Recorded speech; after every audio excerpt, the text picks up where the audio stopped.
ونحن طلبة كلية الإعلام من جامعة الأقصى عاملين حملة قديمة غنيمك، واليوم طلعنا من ضمن الحملة على منطقة اسمها المنطار، واللي هي بتحكي كيف تعزز التراث الفلسطيني.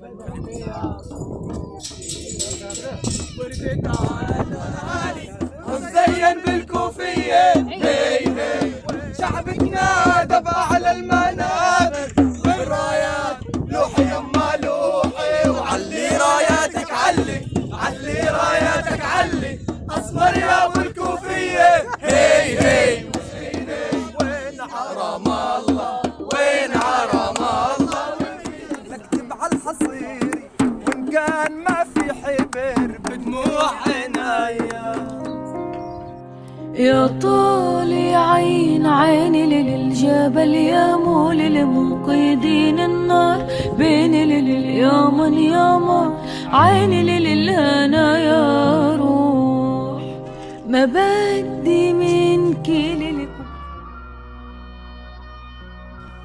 ونحن نحب الحياة إذا ما استطعنا إليها سبيلا،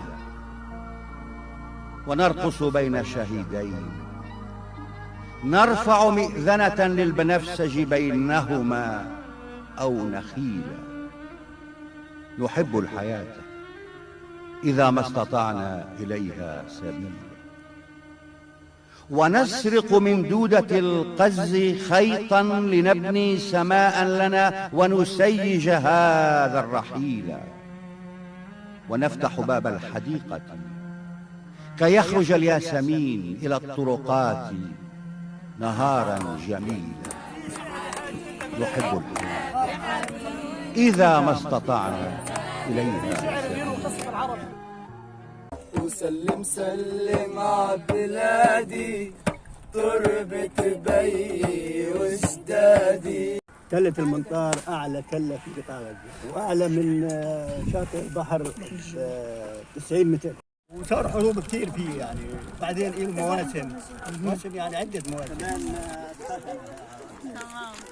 الرايات قولي 40 بالعدد من زمان موجود ونتلاقى مع سوا. أهل الضفة والقدس تتلاقوا هون